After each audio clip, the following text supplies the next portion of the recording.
the scars like a road, your eyes are blind. You believe it?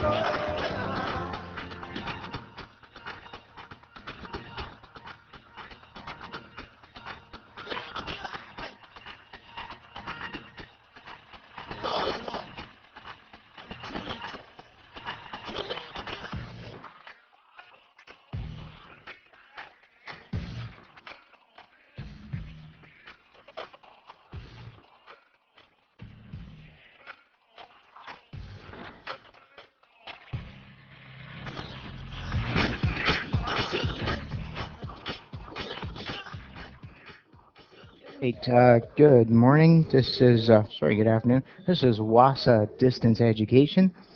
This is MBF3C, grade 11 college prep math. I'm Pete and I'm your teacher. So welcome to, we're in week number 2, class 2. And we're going to continue with our exploration of how to find the roots of a quadratic equation, okay, or the zeros as it's called. Okay, so I see we had him on, and I guess that's Charlotte, right? Yes. Hi, Charlotte. How's it going? Good. All right, great. I'm listening in to at home again. Okay, great. I'll keep you in mind when I'm telling you what page we're on, stuff like that. All right. Okay. All right. So now yesterday we took a look at factoring quadratic equations, and that's our current tool right now. Is basically taking a quadratic equation in standard form, where the a value is equal to 1. So if it's not 1 already, then we have to do a little bit of work to factor out the whatever the number is in front of the whatever the a is. We factor it out, and then it becomes 1. And then we can use our technique to find the b and the c is what we're looking for in the form ax squared plus bx plus c. Okay. Now, I did an example yesterday, and I'm just going to kind of go back over that just rather quickly. And basically, there's a mistake in the solution, and what happened was I actually managed to use that mistaken value in trying to solve it. And what ended up happening was I wasn't able to solve it using the technique that we are studying. And that told me right there that something was wrong.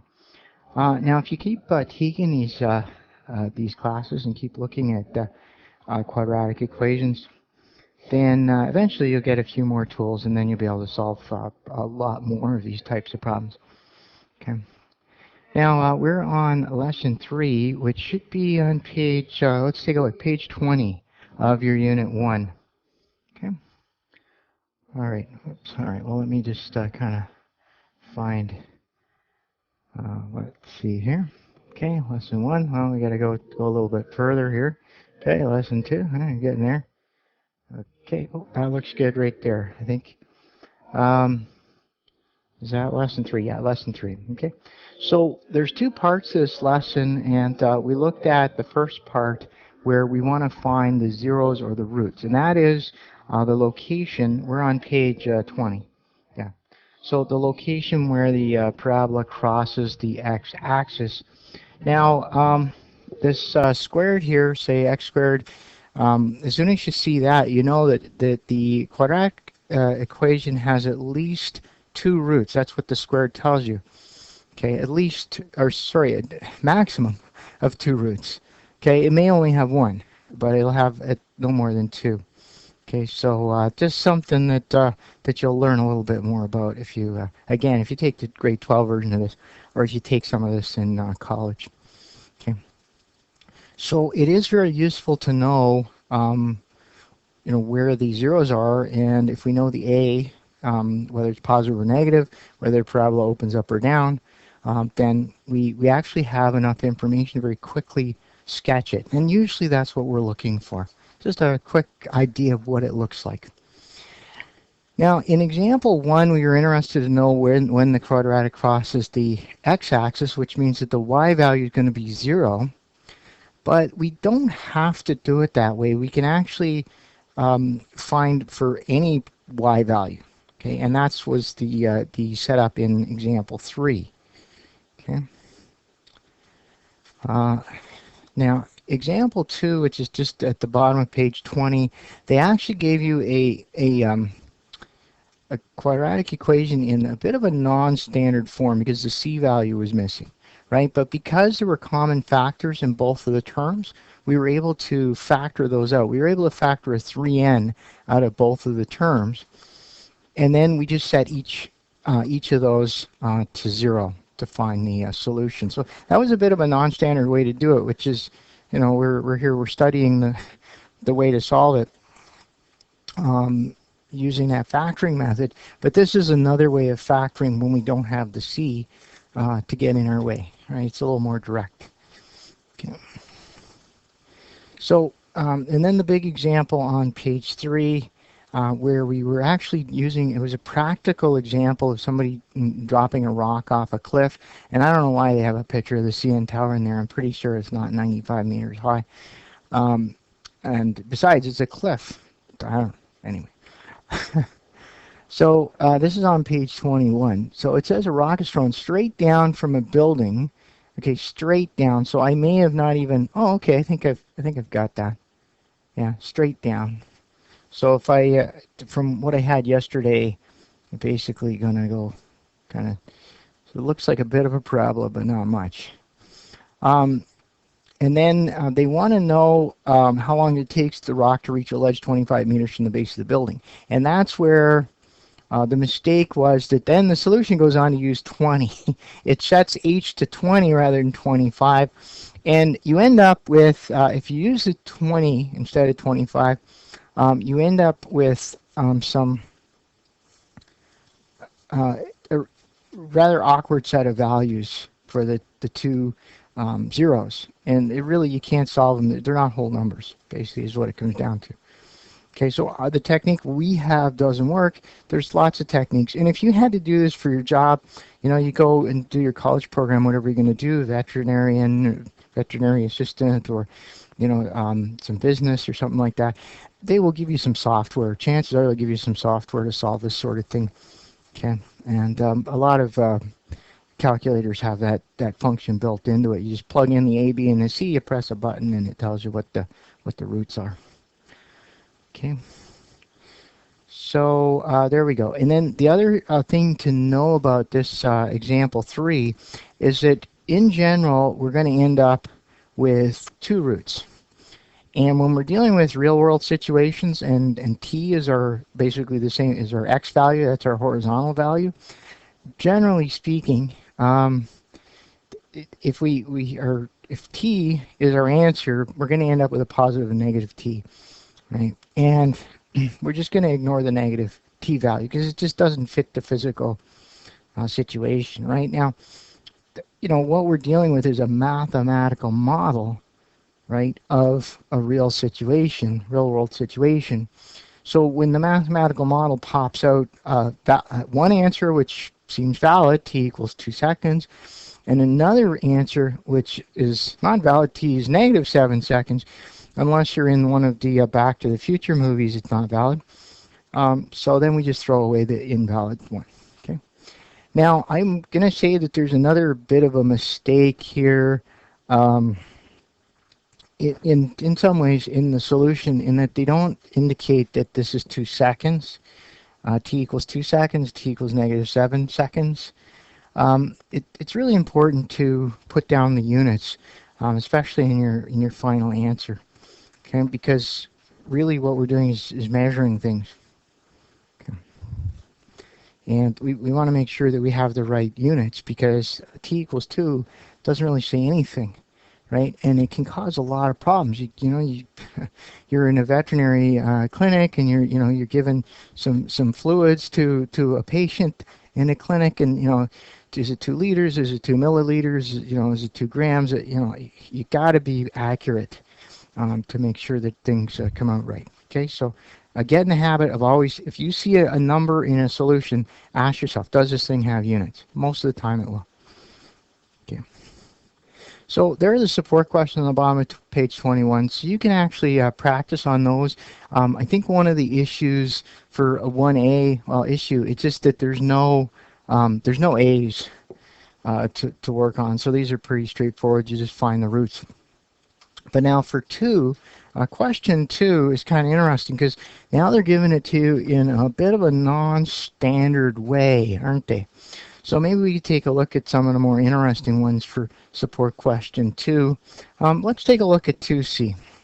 So this is at the very bottom of page 21.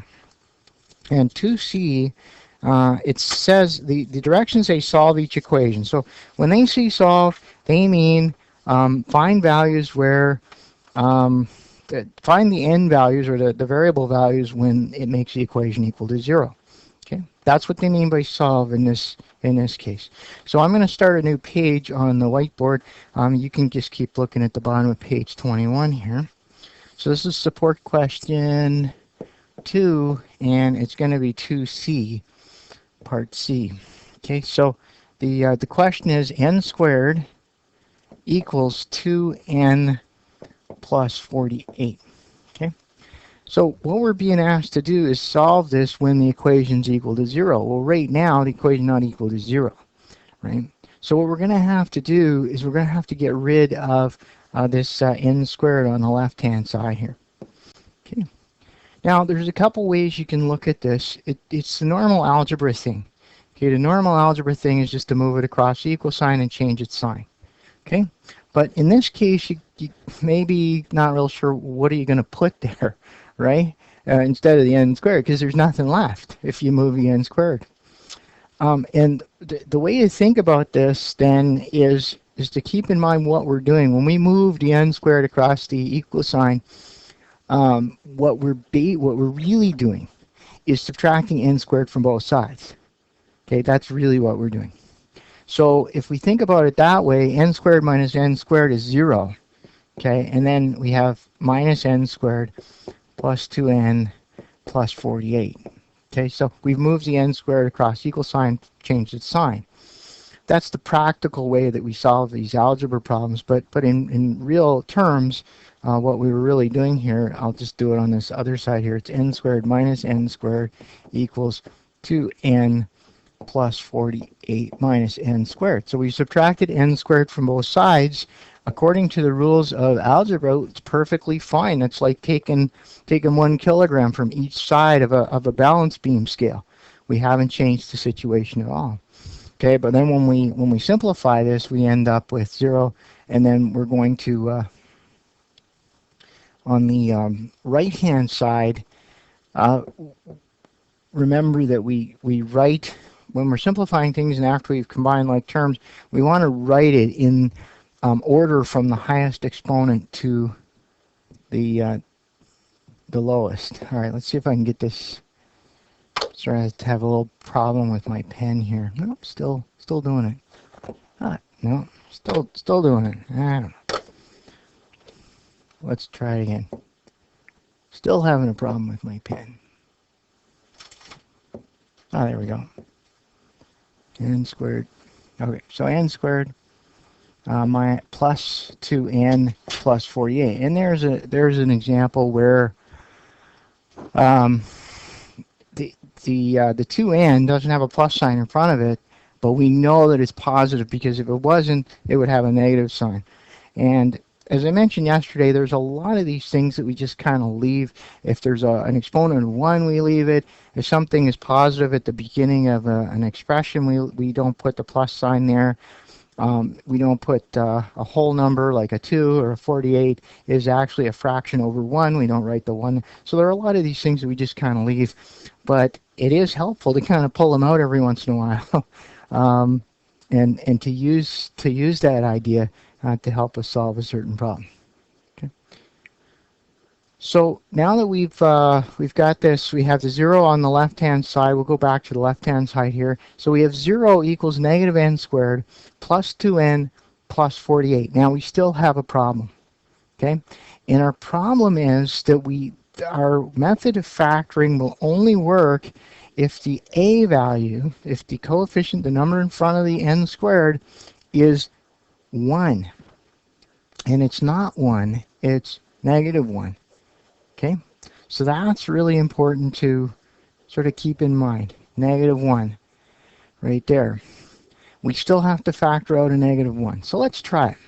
Okay, so I'm going to put -1 up here, and now I'm going to put n squared, oops, sorry, it's -1 n squared divided by -1 plus 2n divided by -1 plus 48 divided by -1. Okay, so there you go.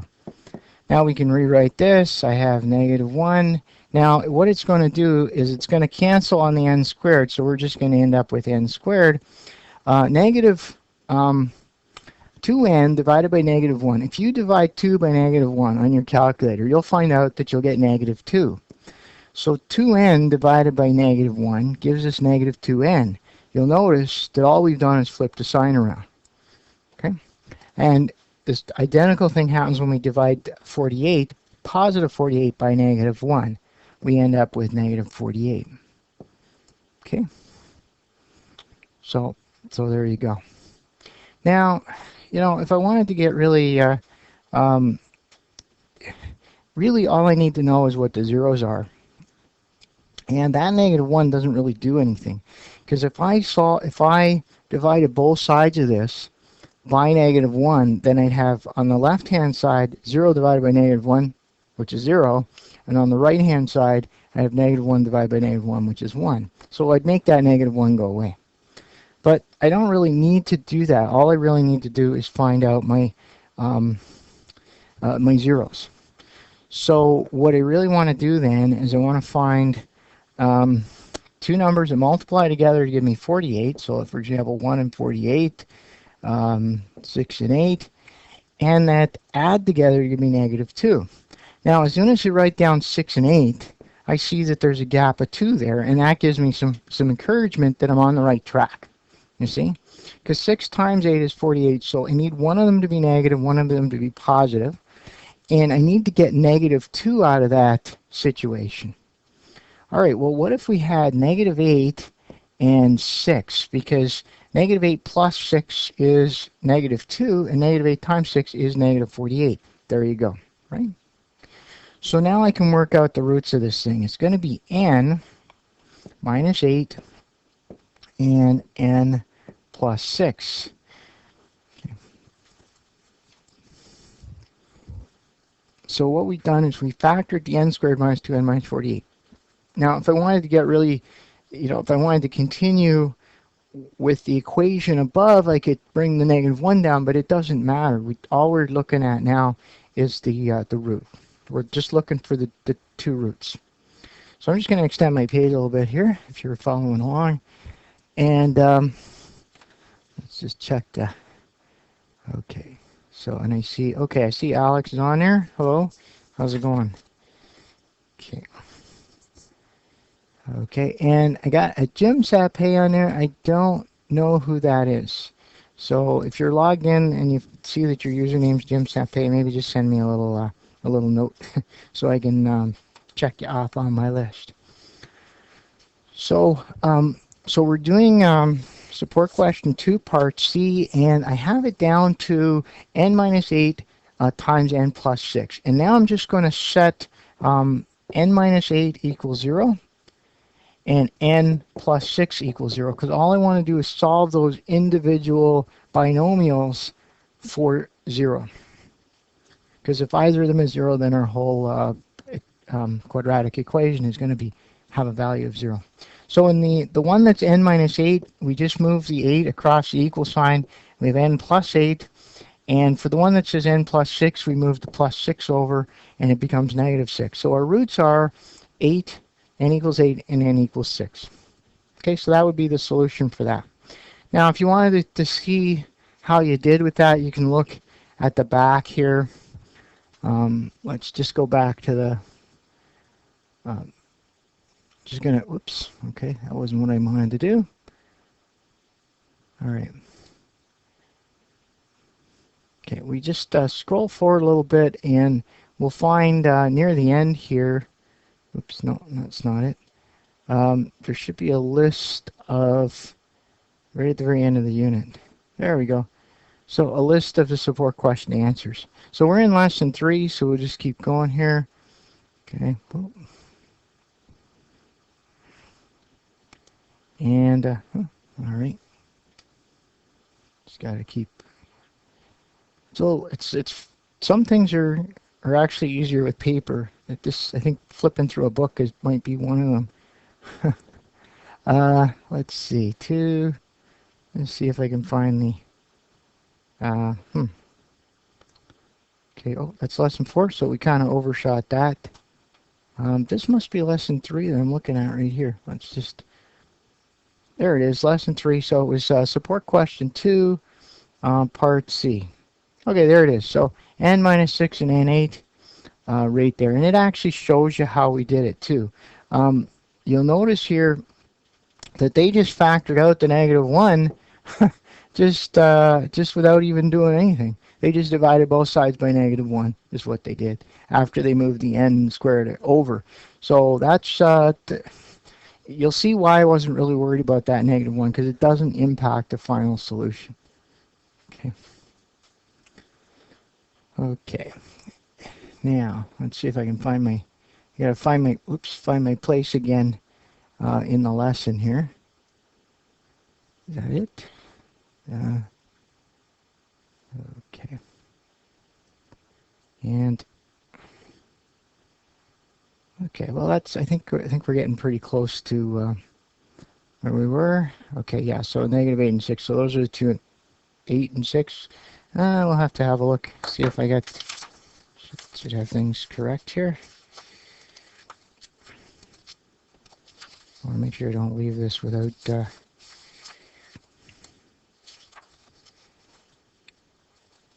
Okay, 2, lesson 3. Okay, -6, yeah, and 8. Okay, they just had them in a different order. And it doesn't matter which order you find them in. Okay, because two numbers multiplied together, 6 times 8 is 48, and 8 times 6 is 48, so it doesn't matter. All right, well, let's take a look at the next little bit here. The next little bit, okay, actually, support question 3. This is the top of page 22. Let's just have a look and see what it says. It says determine all the values of n that satisfy the equation. Okay, now in that case, they're just in this case, they're giving you a y value, so it's not 0. But really, it's the same thing. Basically, all we're doing is, instead of finding the zeros on the x-axis, we're just setting, in the case of the first one, a, y equals -24. So this is -24 down here. This is the x, -24. And so what we're asking is, when does this parabola pass through the y equals -24 point? Okay, so we're trying to find these two, but we use the same technique. Basically, you'll just set the whole thing. You'll say -24 equals n squared minus n minus 30. Then you'll add 24 to both sides to get rid of the 24 and on the left side, and then you'll be off to the races. Okay, so give that one a try. And I've sort of mentioned this a couple times. I'll maybe just mention it again here, that if you do the first one and you felt confident and you got it, no problem, you look up the answer and you got it, you really don't necessarily have to do the second one. Okay, if you got just a limited amount of time to do this work, just do the ones that you're having, that you find a little more challenging. That's where it's best to spend your time. Now, if you have lots of time, do them all, because it'll be good for you, right? But just do one of them, and if you got it right and you had, you knew exactly what to do, you'd be better off moving on to the next one, and work on the ones that you have to struggle with a bit. Okay, 'cause that's where you'll learn new stuff. So let's take a look at question 4, support question 4 at the top of page 22. So it says here, a person jumps off. Okay, I had some editing to do here. The person jumps off a 20-meter high cliff into water below. the height of the person above the ground at time t seconds, so there's our units for the t variable, is given by the equation h equals negative 5t. So you see right away that it's going to be a parabola that, let's see, how do we, I'll just try and draw a more realistic version of this. So the person is standing there on a cliff, okay? Now, if you're just listening to this and you're missing my great drawing of a diver, really very artistic. There you go. And now I put these videos on YouTube, and they're also available in the WASA archive. You check your study guide at the back, and it'll show you how to access them on the archive. Okay. So there you go. So that's what the parabola looks like. And it says the height of the person above the ground at time t seconds is given by the equation this negative 5t squared plus 30. How long does it take the person to reach the halfway mark to the water? Huh. Isn't that terrible? Halfway mark. So it's 20 meters high. So they're not asking you for when they hit the water. They're asking you when they hit the 20 meter mark. Okay. So this is the parabola right here. This is your y value, or sorry, this is your h value. Sorry about that. Let me just back up a little bit. Okay, well, all right, let me forward up a little bit. All right, I'm just going to scratch that out and turn that into an h. There you go. There's an h, and this is your t-axis, time, right? So instead of having x, y, you know, we changed the names of the variable. H is our y-axis, that's the height, and t is our x-axis, that's the time. Okay, so what we want to do then is work out this equation for when it crosses the t. And there's probably, if you're watching this, you'll see that I'm drawing the rest of the parabola inside the cliff to the left of the h-axis. And there's probably another 0 there that makes absolutely no sense. It's negative time. Okay, now, maybe in some if the laws of physics ever change, maybe it will suddenly be starting to use that negative t value. But right now, no. I'm just going to throw that one away because it makes no sense. The guy would be going backwards in time. And only in a science fiction movie would that happen. Okay? And the way you indicate that in your solution is just say just that, negative time. Throwing it away. Doesn't make sense. Ignore it. Whatever. Just make a little note and say, only keeping the positive value, something like that. Okay. Okay. So now, I'm not going to solve that one right now, but if you did want me to solve it, just let me know. I have no trouble solving any of these. If you're going through the material and you're having trouble with one, just let me know what it is, and I'll be happy to solve it. Okay. All right, now, let's see. So the next little bit here then is about recognizing zeros on a graph. Okay? And generally speaking, if we're talking about, this shows on page 22 here, there's a graph of a parabola, and it doesn't label the x and the y-axis, so I just labeled them. Okay? And they actually show the two roots, which are the zeros which cross through the x-axis at y equals 0. And that's negative 1, that's negative 2. So the coordinates then, the x-coordinates of these are negative 1 and negative 2. And if you actually wrote out what the two 0 points are, it would be y is 0 for both of them. So it's going to be negative 1, 0. And negative 2, 0, if you actually were to write them out in coordinate notation. Okay. So, and that's pretty much it. If someone asks you what the zeros are, you're just going to find the x-axis, which is at y equals 0, and just find out where they cross. Now, that's pretty easy because they cross right at a nice whole number. Sometimes they'll cross in the middle of it, and then when we get really going with these equations, we have to use some pretty pretty tricky tools. Basically, there's a formula. It's kind of like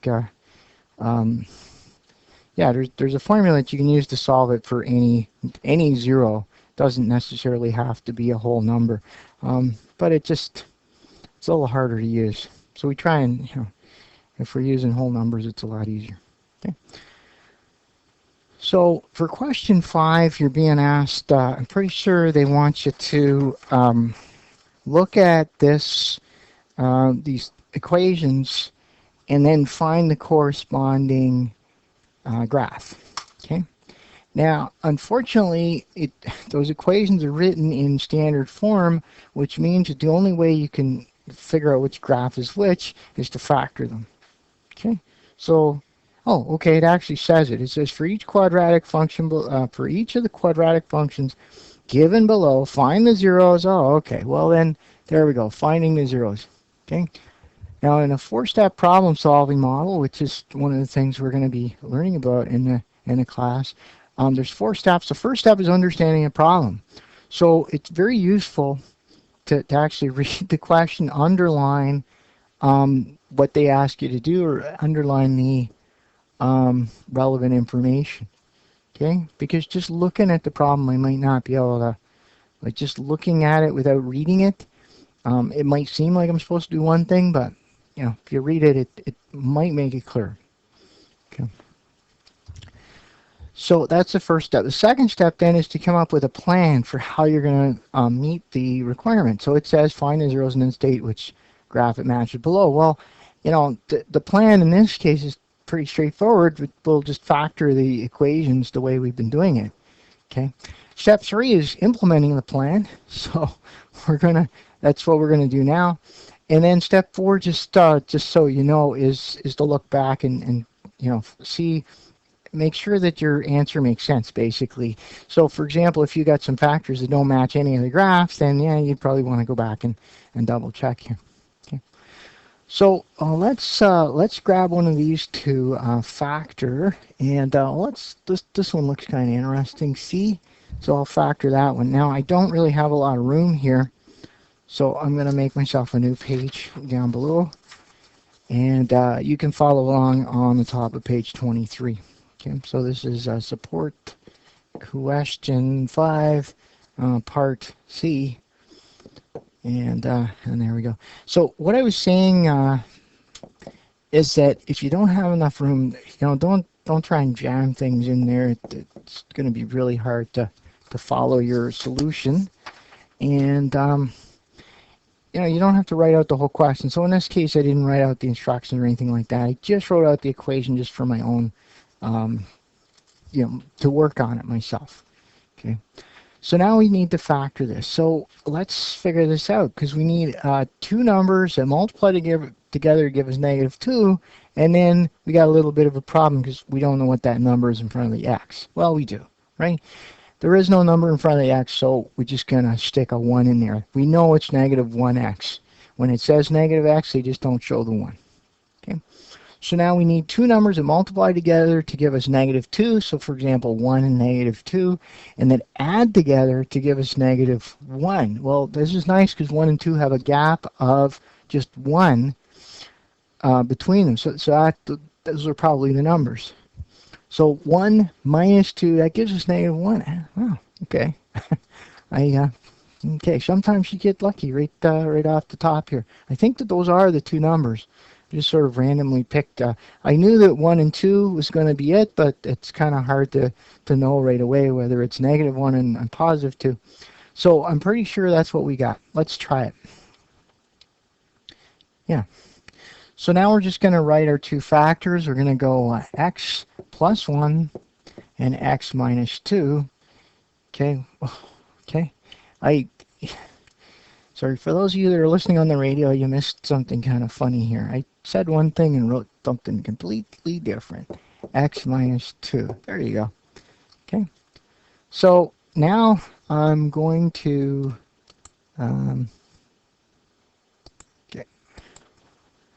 So now I'm going to solve for x plus 1. So x plus 1 equals 0. I'm setting both of them equal to 0. X minus 2 equals 0. Be careful here because you're getting towards the end and it's sort of easy to get a little off track. Okay, so there we go. So I have x equals -1 as one of my zeros and x equals 2 as my other 0, which means I'm looking for coordinates -1, 0, and 2, 0. And so I'm looking now for a graph that has those coordinates. So now we can take a look. Well, I'm looking at graph IV, which is 4, graph 4 in the bottom left. I think that might be it. Yeah, it looks like a -1 and it looks like a 2. Yep. So I would say that indeed that is the one we're looking for. Okay. So you would just indicate, I guess you just write it, you go back and you'd say, let's see if I can do this. You'd be doing this on a separate piece of paper. So actually, yeah, let me just go back then. So those are my roots, and you're going to say graph IV or 4. Yeah, you can say 4 if you want. Okay. And that would be it. Now here's the question. The question is it possible to have to use that graph again? Is it going to be possible?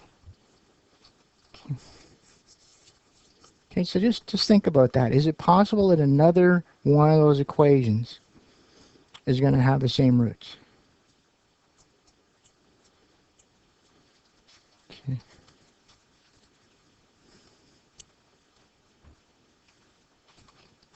Now, it is possible, not for these ones. And the reason is that in order for there to be another equation that has the same roots, it would have to basically be a multiple of this one, right? So it would have to be something like 4x squared minus 4x minus 8, something like that. Okay, and we don't have those in this batch, but that's the only way it could be possible. Otherwise, the roots would be unique to the equation. As long as a equals 1, the roots are going to be unique. You're not going to have two equations with the same roots unless they're the same equation. Okay, yeah. Okay, I think we, okay, so then we're on to key question number 3, and we actually have a little bit of time, which is nice. Always nice here. So we're on to key question 3, and I'm just going to briefly go over this. They're asking to factor each equation and then find the roots, so you know how to do that. Watch C, that's kind of tricky. You're going to have to factor that 2 away from the n squared at the bottom of page 23. All right, and I'm going to have to skip over a couple of pages. There we go. Solve each equation. So when they say solve for key question 3, part 2, they want you to find the roots. The zeros are the roots. Zeros or roots. Okay.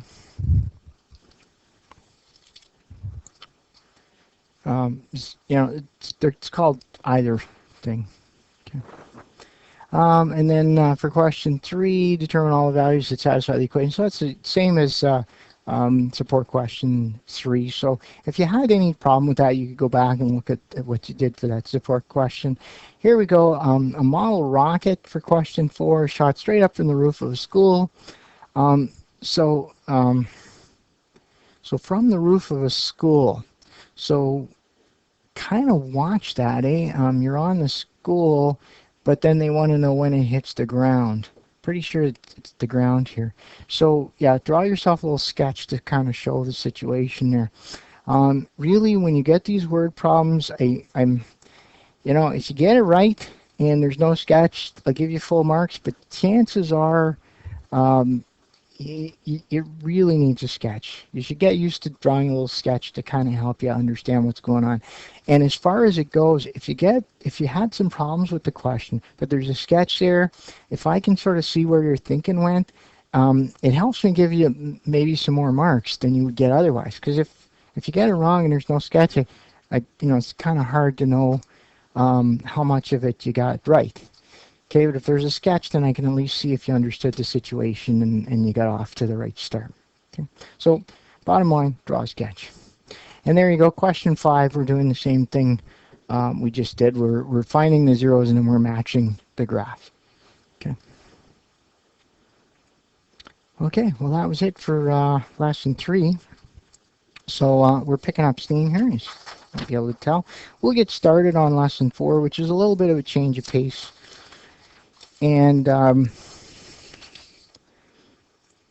then we'll sort of step back a little bit tomorrow as well and review this. So shouldn't be, okay, in case it seems like we're going a little too fast. Now, the reason why this is called exponent laws, and there's 3 main ones, then a couple of special cases that we're going to look at.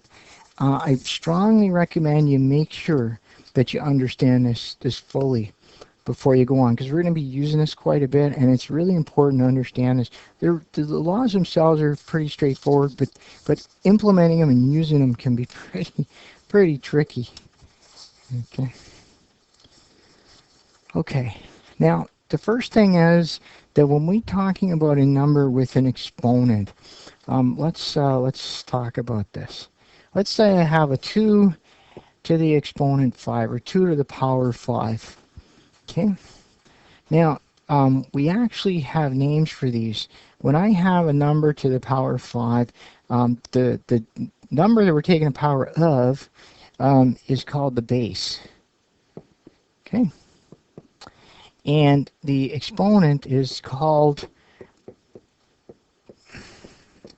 the exponent. I know that's a surprise. But a lot of times we also call it to the power. Okay. So just so that you don't, if you're taking a college course or whatever, just what I drew there, it's 2 with an exponent 5, and you're going to say that's 2 to the power 5. Okay, that's how you would read that. Okay, sometimes people get into the habit of saying to the power of, and it's not really right, and it's irritating to some old school professors. So I'm just warning you. So 2 to the power 5, that's it, right? So for example, if I was to write a 4 squared, I'm going to write it over here, 4 squared. We have a special, wow, I just made a very weird looking 4. Sorry about that. So we call it 4 squared. We're not going to, we have a special name when the exponent is a 2, and by the same idea, we have a special name when the exponent is 3. So 4 to the power 3 is how we would normally read it, but we call that cubed, right? 4 cubed. Okay. I'm just going to make a little space here. But once we get beyond that, 4 to the power 4, we don't have a special name for it. So it's just 4 to the power 4. Okay, 4 to the power 5, 4 to the power 5. Okay, so when we talk about 4 to the power 5, so 4 with an exponent of 5, there's a couple of things there. First, when you're writing exponents, what you want to aim for is to have the exponent part halfway, at least halfway above the middle of the number and about half the size of the number. Okay, think about the 4 kind of wearing a little hat, like a baseball hat. Okay, where the exponent is the peak. Okay, then you have the idea. The reason I'm emphasizing this is that sometimes students will kind of get a little sloppy, and things start to look a little difficult to read if that exponent is not up nice and high, and it's not half the size of the number. It actually looks like a 2-digit number sometimes. Okay, so don't do that. Now, when we talk about an exponent or a number to an exponent, the base, and then we have the exponent. Now, keep in mind that base. So in the case of 4 squared, the base is going to be 4, and the exponent is going to be 2. In the case of 4 to the power 3 or 4 cubed, the base is going to be 4, and the exponent is going to be 3. Now, we know what this means, right? So 4 to the power 3 is just equal 4 times 4 times 4. Right? So 4 multiplied by itself 3 times. You could work that out on your calculator. Okay. So 4 to the power 2 or 4 squared is just 4 times 4. Just a fancy way of saying 4 times 4, 16. Okay. Where things get really complicated is when we multiply powers together, or when the powers are so big that it's not easy to actually to work them out. Even on a calculator, sometimes it can be challenging. All right, let's get started then with the actual lesson here. Okay. Now, all of the exponent laws, the first 3 laws we're going to look at, I want to emphasize that the base has to be the same. Okay, be real careful with that. Okay, so it only works if the base is the same. If the bases are different, we can't use the power laws. Okay. So let's take a look on page 26. So 26, law number 1, multiplying powers. Now, you don't have to memorize the law. You just have to remember, well, okay, you don't have to memorize the words of the law. Just memorize what the law does. Okay.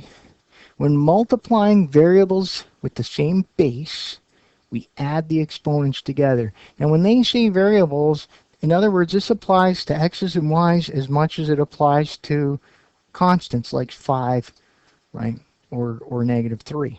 As long as the bases are the same, be they a variable or an exponent or a constant, then we can use the law number 1, multiplying powers. So let's take a look at example 1. It says simplify the following. Well, simplify the following means write it as an exponent just as a single exponent, right? So a base and exponent. Okay. So in the first one, 5 to the power 3 times 5 to the power 7. Now what the law says is that when we're multiplying variables with the same base, we add the exponents together. So take a look at the solution. 5 to the power 3 times 5 to the power 7 is equal to 5 to the power 3 plus 7. So we're going to just add those exponents, and it's quite common, I do it myself, to write it exactly the way they've shown it in the solution for A, which is 5, and then to the power 3 plus 7. Now I put mine in brackets, but it helps to show where you get the new exponent. The answer is 3 plus 7 is 10. Okay. Now, before we get too far down the road here, I want to show you why this works, because if you're not real sure about the multiplying powers law, I'm going to actually show you that this actually does work. Okay, so our example A was example 1, part A was 5 to the power 3 times 5 to the power 7. Okay. Now, remember that 5 to the power 3 is just equal to 5 times 5 times 5, right? And that 5 to the power 7 is just equal to 5, 5, 5. I hope I have 1, 2, 3, 4, 5, 6. Of course, I ran out of room. I'm going to make a little more room over here. Okay. Now, I put the little multiplication symbol in between them, but really it's 5 multiplied by 5 multiplied by 5 times, and then 5 7 times. So that multiplication symbol can just be replaced by the fact that these 5s are all multiplied to each other, right? So now, what do we have? I have 1, 2, 3, 4, 5, 6, 7, 8, 9, 10. I have 10 5s multiplied together, and isn't that the very definition of 5 to the power 10? Right? If I was to expand 5 to the power 10, I'd just go 5 times 5 times 5 times 5. Right? And 10 times. Okay, so that's where the multiplying powers law comes from. Okay, it's just the fact that if I expanded both of those powers out and then grouped them back together, I'd end up with, in the case of A, 3 plus 7, 5 to the power 3 plus 7, which is 5 to the power 10. Okay, pretty straightforward. Now, the reason I picked this one to do is because it's probably the only one that's practical. Well, okay, I guess maybe the second one would be practical as well. But once you get very big powers of 11s and hundreds and millions and whatever, it's pretty hard to kind of expand them out. So now that we know how that works, let's take a look at the second one here. So example 1b, and this is on page 26. Okay. So it's negative 3 to the power 2 times negative 3. There's no power on that second term, right? There's no power there. So what are we going to do? Okay, oh well, okay, well, yeah, they have the answer down below. That kind of spoils things. But basically, remember that any number that doesn't have an exponent is actually to the power 1. Okay, you can try it. Try negative 3 to the power 1 in your calculator. If you try that, it's basically negative 3, right? It's negative 3 times itself one time, which is, it's not negative 3 times negative 3, it's just negative 3. That's it. Well, so now that we have that, we have negative 3 to the power 2 times negative 3 to the power 1. We can rewrite that negative 3 to the power 2 plus 1. Now, there's a reason why they put the negative 3 in brackets, and it's a very, very good notation to use. I strongly recommend you do that for negative numbers. And all it is it tells you that the negative sign is part of the number. Okay, because otherwise you'd have a negative sign and then you'd have 3 to the power 3, and is it negative 3 to the power 3, or is it 3 to the power 3 times, you see? So it can be, it can cause some problems. Now in the case of 3, which actually doesn't cause any real, it wouldn't make any difference mathematically, but if it was an even number, it would make a huge difference. Okay, and then we see here the sometimes we have negative exponents for example 1 part C. So x to the negative 3 times x to the 11. But you know what? It's all the same. Okay, we just write it out. X to the power negative 3 plus 11, negative 3 plus 11. You can do that on your calculator, and you're going to have x to the power 8. Okay. Now, later on, we'll actually take a look at what a negative exponent actually means. That's actually a couple of the special cases here, and then you'll understand why the exponent actually got a little smaller. Okay, but we'll just leave that for now. Okay, so the inverse then of the power multiplying law is the second one. We'll just really get started on this. Just kind of give you a little preview of what we're going to do tomorrow. Basically, when we're dividing variables with the same base, again, same base, we subtract the exponents. So it's just the opposite of what we would do when we're multiplying. It kind of makes sense, right? So example 2a, we have 12 to the power 5 divided by 12 to the power 3. And so to simplify those, we're just going to go 12 to the power 5 minus 3. So the number that's being divided into, the numerator goes first, the denominator goes second when we use fraction notation, and then 5 minus 3 just gives us 12 to the power 2. Okay. Now if we just skip over to C here, where we have negative 6 to the power 9 divided by negative 6 to the power 4, don't let that division sign kind of cause you some problems there. It's actually the same thing as if they were written as if it was a fraction. Now it is a little complex here because our exponent for the second one is negative 4 and we're subtracting. So they very cleverly wrote it in the solution as 9, so negative 6 to the power 9 minus, and then in brackets negative 4. Now I've covered this before, how to deal with this situation where we have negative 4. I covered that when we were doing algebra, but it's worth a repeat, and then we'll just sign off here. So that negative sign in front of the bracket really means negative 1 times whatever is in the bracket.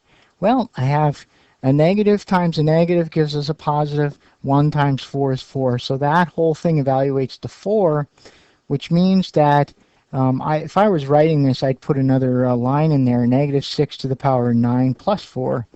and then they get their answer negative 6 to the power 13. So they kind of skipped a line there, which leaves out maybe a bit of useful information. We'll take another look at that tomorrow. Okay, so we're coming back tomorrow. Let's wrap it up right there today. And Frank, thanks for joining us. Bye now.